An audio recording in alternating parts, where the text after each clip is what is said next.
Hey guys, second service. This is my people right here. I'm not an early bird at all, and I had to get up early this morning. I'm hating it right now. And so, hey, I don't know about you guys, but who thinks this is the worst day of the year? Okay, a few of us. The rest of them that are my people, they ain't here because they think the church service is in an hour from now, so it's all good. But hey, I don't know about you guys, but I get questions all the time, and I like questions. Now, I don't have any kids, but there's a reason I don't work in children's ministry. And kids love to ask questions. They don't care when they ask the question, whether the question's appropriate. They'll ask a question, right? So we all start off with some questions in life. And I have to deal with kids one time a year where we get handcuffed, and then we go and we work in KVL or a Kidventure thing back there once a year. And that's it. That's the only time I work with kids at all, really. And so, but I've noticed that kids and all my friends have started having kids, and they've all got kids. And so I'm getting a little bit better working around kids and stuff like that. But I have noticed that kids don't care when they ask a question, where they ask a question. They don't think about, hey, is this a bad question? Maybe I should ask this question. They're like, they don't care. They'll go up, Mom, Dad. Hey, Mom, Dad, why can't I see my own eyeballs? They will ask you in the middle. You can be hanging out with your friends for the first time, and they'll come up and they'll ask you something like, Mom, Dad, where do babies come from, please? Can I know? Or like, hey, Mom, Dad, I've got a tailbone but no tail. Why is that? Like, they don't care. They'll ask a question, and they just don't care when they ask it. But if we're honest, as adults, we have a few questions too, don't we? They don't really go away. The questions just get bigger. They get harder, and they get more difficult to answer, So as adults, sometimes we actually find ourselves questioning God. You ever question God? Some of you are lying. Well, I've had questions for God. Like, why God? Why is there so much strife? Right? Why God? Why is it that the couple who did everything right can't have a baby, while there's plenty of people out there who are having children that don't even want them?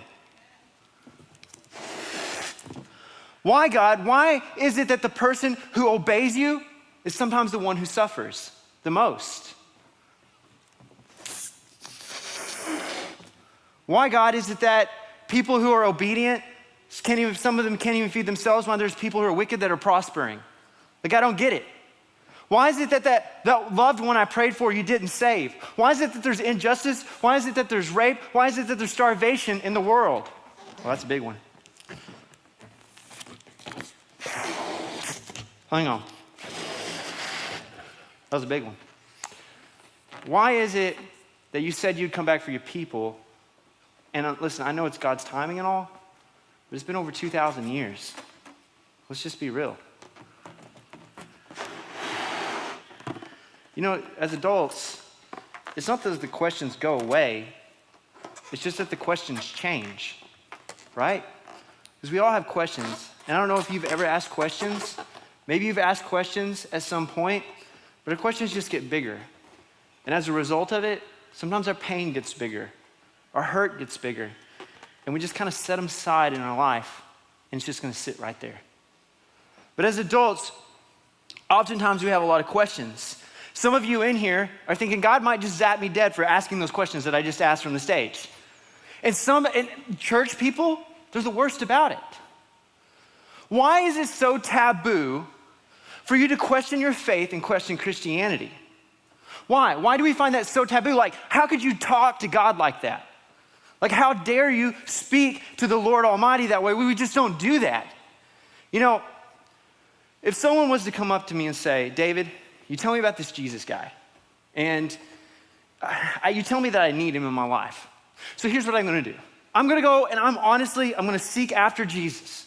I'm going to read the Bible. I'm going to take time. I'm going to try to find Jesus. I'm going to read through the Bible. I'm going to pray. And they go away for a certain amount of time, and they're trying to figure this out. And then they come back to me and say, look, I have looked, I have seeked, I've read, and I'm just not seeing this Jesus. And they come to me and they say, I'm sorry, I just don't see it. I don't believe. I would not be upset at that person. It hurt my heart. It break my heart. But as being 14 years of a Christian, I know I'm a baby Christian, but 14 years of being a Christian, I've not been upset with them. I've been brokenhearted. In fact, I actually think it might be a good thing. Because I would rather someone do that than someone who was born in the church, raised in the church, and taught by the church to say, hey, that whole Jesus thing, that sounds nice. Where do I sign up? They just take it for granted because sometimes we listen to the person who speaks the loudest. We listen to the person who seems to be confident, and we just want an easy answer, right? We just want, tell me what to do, and that's what I'll do. That's what I'll do. You know, the people who ask questions aren't the ones that scare me. The ones that scare me are actually the ones who don't ask questions. They just take someone else's word for it. You know, it's so strange to me that we live in a society that's having a hard time thinking for themselves. They really do. But before I dive in that, you're saying, Pastor Dave, how can you say that someone not knowing Jesus is a good thing, right? You're saying that someone not knowing Jesus, I mean, wouldn't you want them to know? Of course I want them to know Jesus. That's not what I'm saying at all. Well, let me explain real quick. So recently, because there was this whole thing called COVID, it happened this past year. I don't know if you were here for that, but it was here. I was here through the whole thing, and I think it was just me and a few other people in here. And we were here, and this whole COVID thing went crazy, so I had to actually cancel the cruise. I love cruises. I love traveling. I love doing things like that. We had to cancel our vacation, so as a result, I had to go back to Arkansas for vacation. Woo, yeah. And so I went back home for vacation, but on the way, I was gonna take one of my buddies, Logan. He's not here, he's sleeping in because he's like me. And so we were gonna go on vacation to Arkansas. Now, we both love fishing, so we got a little bit giddy, okay? Because we have a boat, we're gonna drive to Arkansas, we get to fish new lakes we've never fished before. That's exciting, okay? That's super exciting. We're gonna do it for the whole week. Now, we caught like 7 fish. Guys, we fished the whole week, okay? That's not good, that's bad.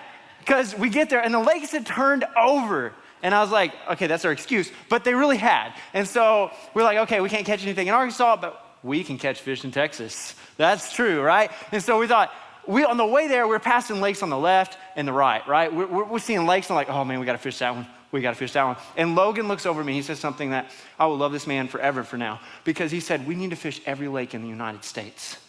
And I'm like, yes, I agree. Let's quit our jobs, let's go. Anyway, so we decided, okay, well, the lakes turned over in Arkansas, we not had really great luck, so let's go fish lakes in Texas. Let's fish a lake we've never fished before, right? So we pick Lake of the Pines. And so we drive back, we get back about 4 hours before dark, we pull in, and we go fishing. We absolutely get skunked. We didn't catch a single thing because the turnover chased us, right? It's cooler in Arkansas, and now the turnovers chased us, so now we're not catching fish here. Don't question me, that's really what happened, okay? And now, we decided that I love boats. I love everything there is about a boat. I just love the way it feels when you're sitting in a boat under the water. I don't even care if it's got a motor on it. I just like boats. Now, a motor is a plus, okay? Because it's way better than doing this whole thing. And so we're cruising back. The wind's in our hair. We're looking majestic. We've got music blaring, and the sun's behind us. And so all of a sudden, we're driving back, and we hear this, and the boat just does this. I'm like, oh no, that's not good. Try to start it back up, pump fuel in it, won't turn over. Flywheel stuck. That's not good. So I tear it apart, look at the injury. It was an injury. I look at the injury, I look at the engine, and I look down in there, and the third cylinder, I noticed, has metal. Well, in an outboard motor that's old, most of you know that's a death sentence, okay? And so the cylinder head, it's gone. It's just shredded up. Luckily, the rod's okay, but the cylinder head's messed up. Now, I explain that because I had a problem, an issue that I was unaware of, that eventually created engine failure. Now, some of you, including myself, we have an issue that we're unaware of that will eventually cause engine failure. And I'm not talking about an engine here, okay? In case you're following with me. There's something bigger and deeper here. We have an issue that we're not aware of. Had I understood the truth, had I understood what was going on inside, I would have been able to fix it before it had happened, right? If you understand what's going on inside, if you understand the problem, you can fix it. I mean, truth's gonna hurt, right? But it's better than not knowing the truth. So if someone comes to me and they say, you know what, I'm not a Christian, that's a fantastic place to start. But the person who was born in the church, raised in the church, and believes they're a Christian because they were raised that way, that's a tough place to start. Especially if they're convicted of it. They believed that way all their life. Now, here's the truth. Truth does not promise to be gentle, and this is good, I wrote it down. Truth does not promise to be gentle, but it does promise to give understanding. Look at it in John chapter 8, verse 32. It says, then you will know the truth. And the what? Will set you what? Free. Then it says in John 14:6, Jesus answered, I am the way, the truth. Yeah, the what? Come on, the truth. The first service was nailing it. You guys, you're struggling a little bit here. I am the truth and the life. We all want that life part, right? We want the life, but we forget what comes before the life. It is the truth. And who's the truth? Jesus is the truth. So in order to get the life part, we've got to get the Jesus part first. And then no one comes to the Father except through me. Then when we realize we have Jesus, I would have been extremely disappointed to have heard that my engine was eventually going to fail on me. But it would have been better for me to have been disappointed than for my engine to have failed. I don't think that as people, we want comfort as much as we think we do. I think that we're okay with suffering if there's a reason. I don't think we want to suffer without reason. If our suffering can be rationalized, then we're willing to suffer for it. But if it can't be rationalized, then why am I suffering? Example, some of you in here are parents or have been parents. You have kids and you're suffering through that at the moment, okay? I don't have kids, but I deal with 100 of them every once in a while. And the good news is I get to send them back home to you after a couple hours. You're welcome. That's why I give them candy and things like that. And so, but you are suffering through that, or you will be willing to endure raising your kid if you know in the end the result is worth it. If they'll become productive citizens of society, right? If they'll grow up and they'll love Christ and they'll take care of you when you're old and you can't take care of yourself, right? You'll be willing to do that. Or you will be willing to diet and work out if you know that the end result is worth it. Now, don't tell me that dieting and working out is fun. That's ridiculous. If you are saying that number one, you're either messed up in the head, or number two, you're not doing it correctly, okay? You've got to figure this out. Dieting and working out is not fun, but you'll do it if it means good results. In the same way, if you know that going to school will give you a better job or a better opportunity, you may not want to do it, but you'll do it. You see, I don't think people are against suffering as much as they are against suffering without reason. Because understanding will give bearability. Understanding will give bearability. Therefore, we should be seekers of truth, even if it hurts. For the truth will set you free. John 8:31 through 32. So Jesus said to the Jews who had believed in him, if you abide in my word, and you are truly my disciples, and you will know that the truth, and the truth will set you free. In other words, you should never be afraid to seek truth, even if it compromises your own feelings, right? Let's just be honest. We're okay with truth as long as it doesn't get in the way of what I believe. That's when, and we'll go so far as to ask other people to follow Jesus in this way. It'll be the most important decision you ever made in your life. Listen, this guy, he came over 2,000 years ago. He was a Messiah, and it'll be the most important decision you ever make in your life. You need to abandon what you've always believed. You need to abandon your culture. You need to maybe possibly even abandon your family, right? You need to abandon all those things because this is the only truth. We'll do things like that, but we're unwilling to put our own beliefs out on the table. Because why? Well, what we believe is truth. You know, we are the gift to society. It's true. As a Christian, that's how so many of us feel. You're saying, well, David, are you saying that we shouldn't tell people about the gospel of Jesus Christ? Are you saying that we should question our faith? No, I'm not saying that at all. I'm saying, yes, I'm saying you should question your faith. No, I absolutely think you should share your faith. If you don't share your faith, you're not being obedient to Christ. But yes, I absolutely think you should question your faith. I don't care if you've been a Christian 50 years. I don't care if you're an elder in the church. I don't care if you've been coming to Summit High since it started.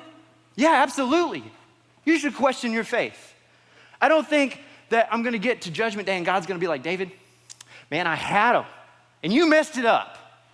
I can't believe you asked them to question their faith. That's not what he's gonna say at all. Look at Philippians 2:12. He says, therefore, my beloved, as you have always obeyed, so now not only as in my presence, but much more in my absence. Work out your salvation with trembling and fear. That doesn't sound like I'm not gonna have questions. That sounds like I'm gonna have to work it out. That sounds like I've got some stuff to work through. So here's the truth. I want you to question your faith. I don't want it to be your grandpa Billy Bob's faith. I want it to be your faith. Too many people are willing to believe the loudest person who's the most confident. They just want the easy answer. Tell me where to sign up, that's what I'll do, right? I want it to be your own faith. You know, here's the funny thing. As a pastor, sometimes I'll ask somebody, I'll be like, so what do you believe, right? Because as a pastor, I can do that. I'm like, hey, what do you believe? And then they'll tell me something. Well, my family's a Christian. Or my family's Buddhist, or my family's atheist, or we're realist. We only believe in the real. You know, or whatever it might be. Or polytheism. If you don't know what that is, this flying spaghetti monster had a really bad day. He got drunk and then had a hangover and then had a really bad upset stomach and then boom, the universe. I'm serious. It really, some of you are like, what? Yeah, you can look it up. It's really there. There are people who claim to believe in it. But my point is this, and then I'll turn around and I ask that person, I'll say, yeah, but what do you believe? And then they'll look at me like their answer didn't satisfy me. They're so confused. I say, yeah, but what do you believe? You see, I don't want to know what do your family believe. What do you believe? I want you to own your faith. I don't care if you've been a Christian 50 years. What do you believe? Is this your faith? We live in a society that really struggles to think for themselves, and I'm the worst. I can go to YouTube, and I can look up anything I want to look up. I can learn to fix an outboard engine. I can learn to build a computer if I want to on YouTube. Shoot, if I was smart enough, and I'm not saying I am, but if I was, I guarantee I could get on YouTube. I could probably learn how to do brain surgery. I'm just saying, like, it's everything, all the information is out there. Now, I'm not saying that is a great way for you to save on your health insurance this year. Hey, Pastor Dave, he's been studying YouTube videos for the last 2 weeks. I think he's ready to operate, honey. This is gonna save us a killing this year. That's a terrible idea, right? Because information does not necessarily mean application. Information is not application.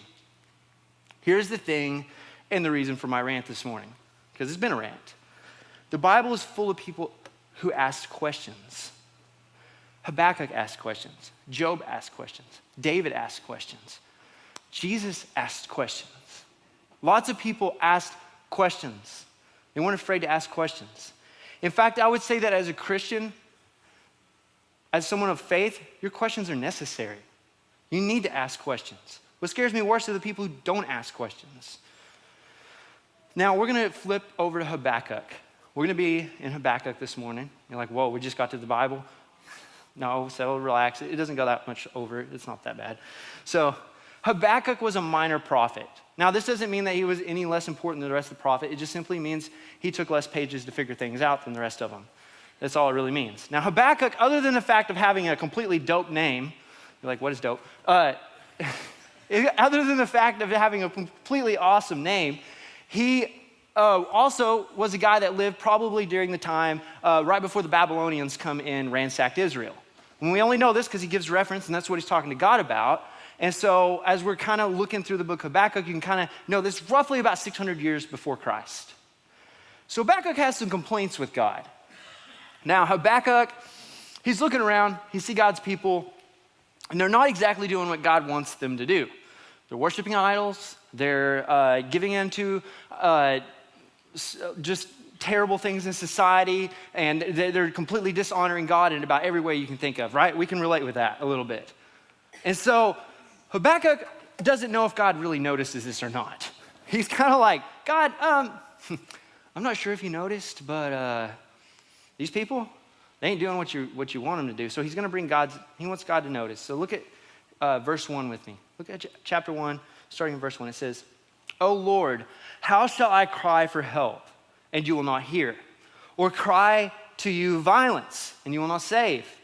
Why do you make me see iniquity? And why do you idly look at wrong? Destruction and violence are before me. Strife and contention arise. So the law is paralyzed, and justice never goes forth. The wicked surround the righteous, so the justice goes forth perverted. So Habakkuk's got an issue. Hey, God, you didn't notice. These guys aren't doing what they were told to do. So Habakkuk has some questions, and he's kind of like, what the, and how, and why? Have you ever had questions for God like that? Like, God, what is going on here? And I mean, honestly, let's just be honest. Habakkuk's asking the questions that many of us are too afraid to ask. He really is. He's just simply asking. Now, recently, one night before I go to bed, usually I'll scroll through YouTube and TikTok. And if you don't know what TikTok is, it'll bless your soul. It's videos that are filtered to you, to your sense of humor, and it's amazing. And so one night I was flipping through that, and I came across this song called Dear God by this artist named Dax. Naturally, it put me on I want to check it out on YouTube. I want to hear the whole song because it got my attention. He said some questions in the song that got my attention. Now, before I dive into this song that we look at, number one, I'm not promoting this artist, nor am I demoting this artist, okay? Number two, it's full of profanity. What caught my attention was what he said in the song, and I think you'll see why in just a second. So when you go home and you get your kids out of childcare back there, this is not the song I suggest you put on, okay, on the ride home. That's a bad idea. And so don't get home and be like, well, Pastor Dave said this was, no, I didn't say that at all.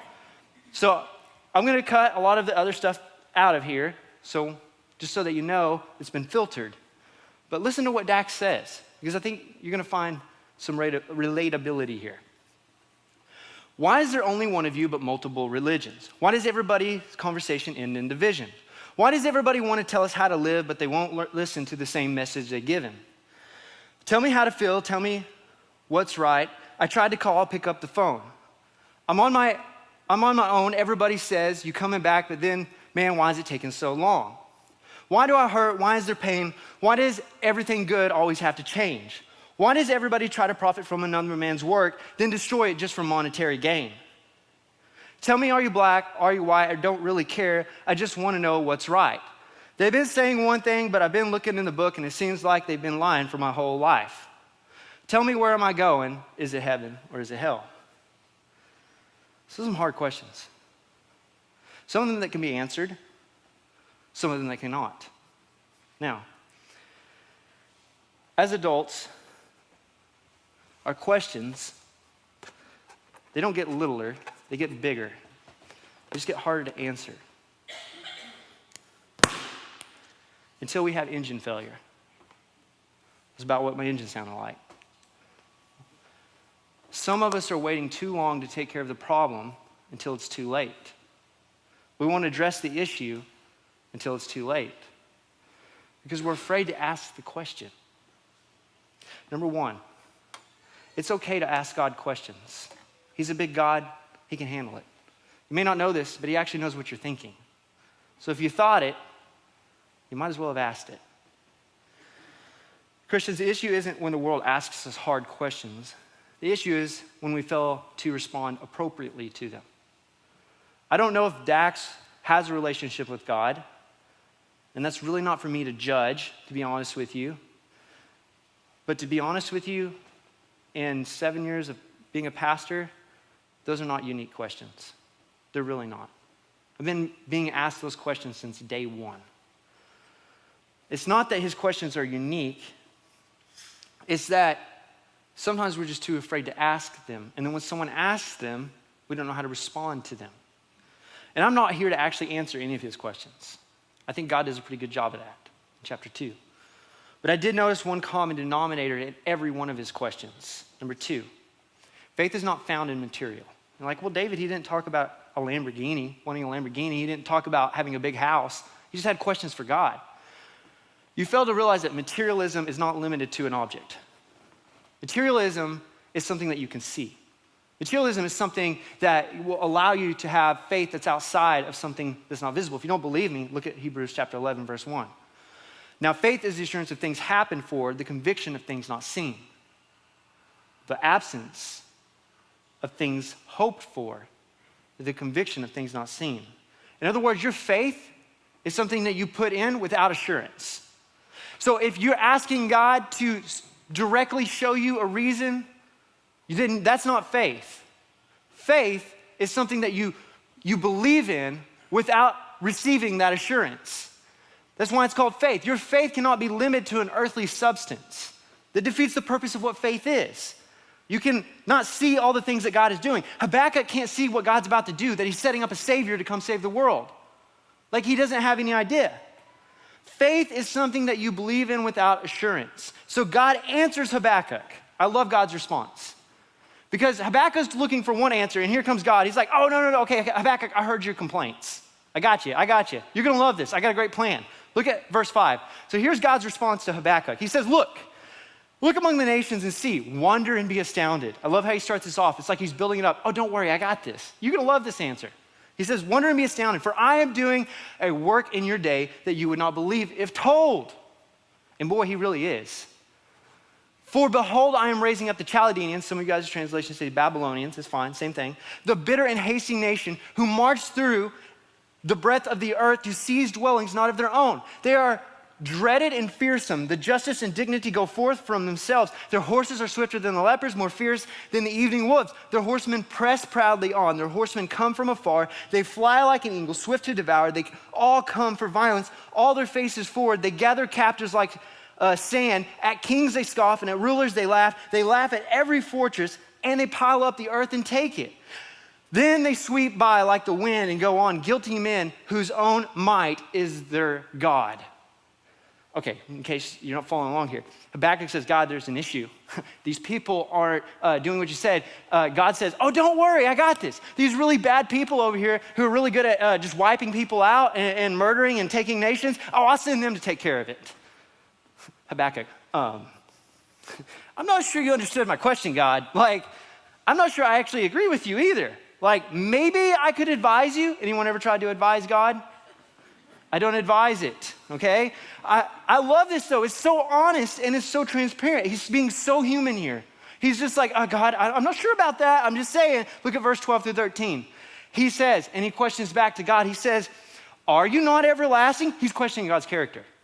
He's questioning God, I'm not sure if you remember, but you're everlasting, right? Aren't you? Or he's kind of asking a question here at the same time. O Lord, my God, my Holy One, we shall not die. O Lord, have you ordained them as a judgment? And you, O Rock, have established them for reproof? You who are purer than eyes to see evil and cannot look at wrong.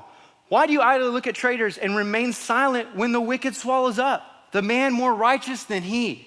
In other words, how would you send a nation who's worse than us to come and judge us? That doesn't make any sense to me, God. That's what he's saying. He's so frustrated, and it gets so much better. He's not done. This is where the teenage girl in Habakkuk comes in, all right? I will take my stand at my watch post and station myself on the tower and look out to see what he will say to me and what I will answer concerning my complaint. I love that. Now, I know that he's being patient and he's standing on the watchtower, and I know that it's been preached many times, we should stand on the watchtower and wait for God's answer. That's not at all where I'm going with this morning. To me, he looks like a teenage girl that went into his room until he gets what he wants. That's what's going on. I love the fact that he's so human right here. And he's saying, God, I don't like that answer. I'll wait until you give me. You ever wanted God to give you the answer that you wanted to hear? And until he gives you the answer that you want to hear, you're just going to pretend maybe he really didn't say what he said. Maybe that's really not what he said. I'm not satisfied with that answer. Proverbs 19:21. Many are the plans of the mind of a man, but it is the purpose of the Lord that will stand. Listen, God knows that you have plans. God knows that you have dreams. God knows that you have desires. He knows that you have ideas, and he knows that you know exactly, you've already got it planned out exactly how you want everything to happen. He knows that you want to see your kids go to college. He will get a good job, move back to Holly Lake, and play pickleball with you for the rest of your life. He knows that you have those plans. But fortunately or unfortunately, but fortunately for you, God is the captain of the ship. God is the captain of the ship. The problem is we want God to fit our agenda and do whatever we believe to be right in our own eyes. When it's really not about our purpose, it's about his. As followers of Christ, we are not set to accomplish our purpose. We are set here to enjoy the obedience of accomplishing his purpose. So God answers Habakkuk. He doesn't leave him to throw his little fit. He answers him. Takes some time. That's why we see him waiting on the wall. Obviously, he didn't answer him right away, because sometimes God doesn't answer us right away. He answers us in his timing. Look at verse 16. Don't worry. Or chapter 2, verse 16. He answers him for an entire chapter. Now, you'd think he would ease up, but he doesn't. Man, he just lays it on. He lays it on.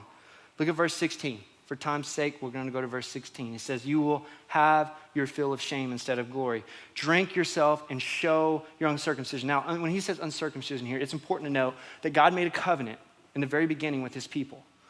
And that covenant was unique between him and Israel, and it had to do with circumcision. If you don't know what circumcision is, just look it up. It's fine. Most of you should. You're adults. That's weird if you don't. But he says this is important because he says you're not holding up on your end. You're disobedient. And therefore, he says, look, the cup in the Lord's right hand, that's not good, by the way. If God refers to his right hand, that's usually judgment.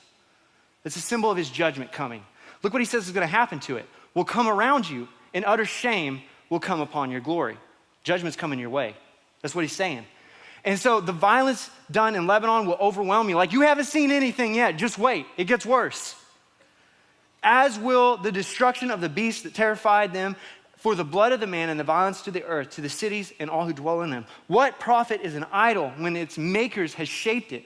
A metal image, a teacher of lies, for its maker trusts in his own creation when he makes speechless idols. Woe to him who says to the wooden thing, awake, to the silent stone, arise. Can this thing teach? In other words, who are you to say to me?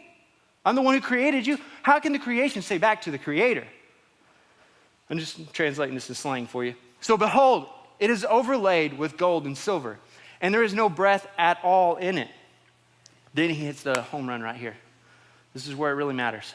But the Lord is the holy temple. Let all the earth keep silent before him.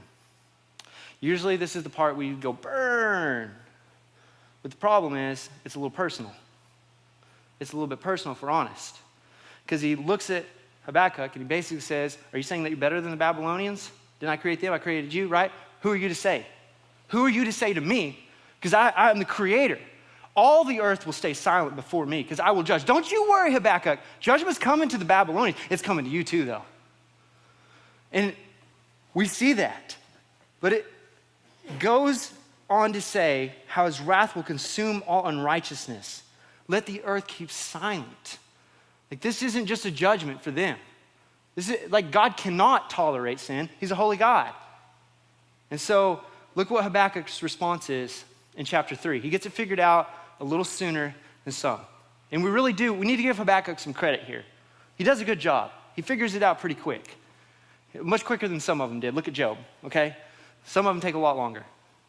He figures it out, but look in chapter 3, 17 through 19. Look what he says. He says, through the fig tree. Now, here's important to note about the fig tree. Fig tree usually means Israel, okay? So when you hear the fig tree in the Bible, usually that's a reference to Israel. It's important to note because it should not blossom. In other words, it's not going to prosper. It's not going to do well. There's so much imagery in here. Like if you love diving in the Bible, there's so much. This is rich. Nor fruit be on the vines. And we know who we know who the real vine is, the true vine is, right? And so look, nor fruit be on the vines, the produce of the olive fail, and the fields yield no food. The flock be cut off from the fold, and there be no herd in the stalls. Like this is just sorrow. Like this is bad. This breaks your heart, listening to him talk about Israel this way. But look at verse 18. I like what he says. This is where he figures it out.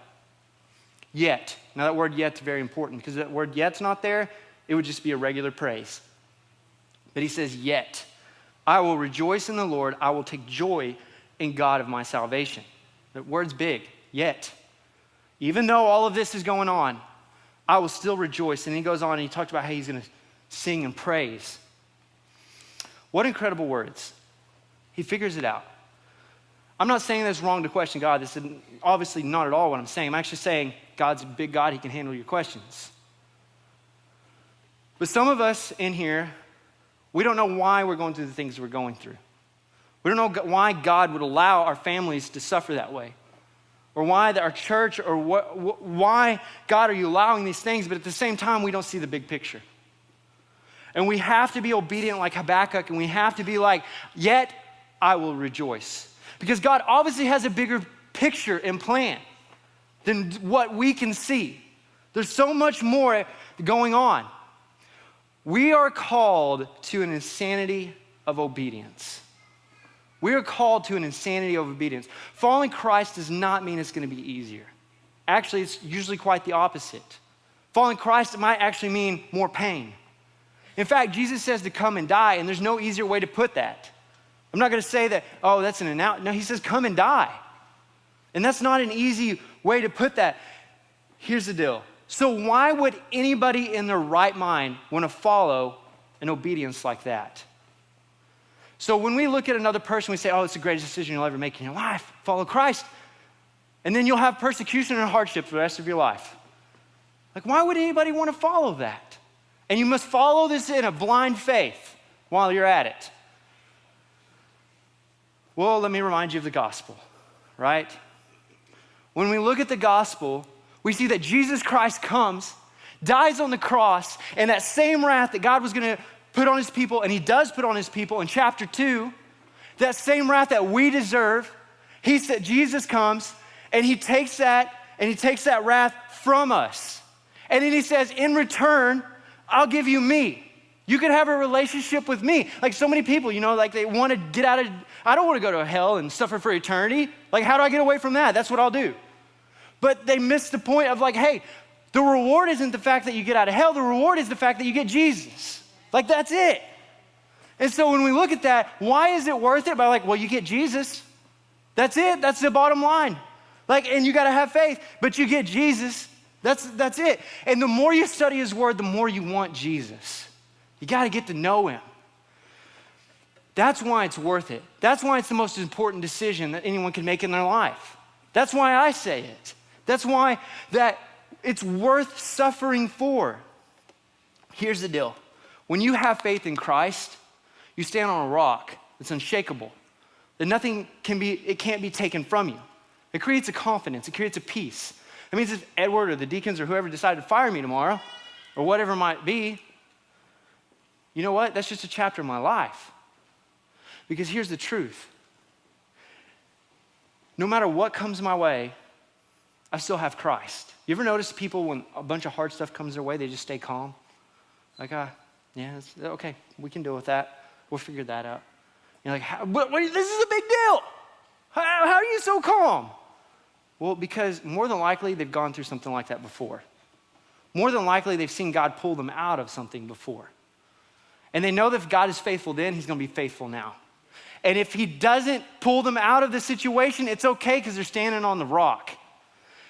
Your confidence will be as strong as what it is in. If you put your confidence in your job, that can be taken away from you. If you put your confidence in your kids, don't worry, your kids can take that away from you too, right? Your confidence is only as strong as what it's in. So I would suggest maybe putting your confidence in something more everlasting, like Jesus Christ. So in conclusion, when we follow Christ, we will attain a greater peace within the mix of chaos. You will be able to stand on the wall, just like Habakkuk, and say, yet I will praise you. And that's something, that is a faith, that is something that's worth insanity of obedience. So my challenge is this, and we're going to close. Do not be afraid to ask the hard questions. Come to youth ministry. They're not afraid. They'll ask the hard questions if you won't. Do not put my faith in material. Maybe I don't need assurance in that way. Put my faith in Christ because he says he is who he is. And finally, have confidence that he will finish the good work he began in you. You can't see what's going on, but he knows what's going on. And he's the captain of the ship, so let's have confidence and let's have faith in God. Let's have confidence that he knows how to get us through the storm. And so I'm going to dismiss in prayer. That's my challenge this week. Don't be afraid for the hard questions. And remember who you're facing. Y'all pray with me. Dear Heavenly Father, God, just thank you for letting us be here. God, it's an amazing opportunity to be able to worship you. God, no matter what we go through, no matter what our church goes through, no matter what our country goes through, no matter what our state goes through, we have confidence in you. And there's a peace that comes with that. God, I thank you for allowing and being patient with us and receiving our hard questions. They're hard to us, but they're not hard to you. And so, God, I just give you praise for that you're patient with us. In your name I pray, amen. Y'all are dismissed.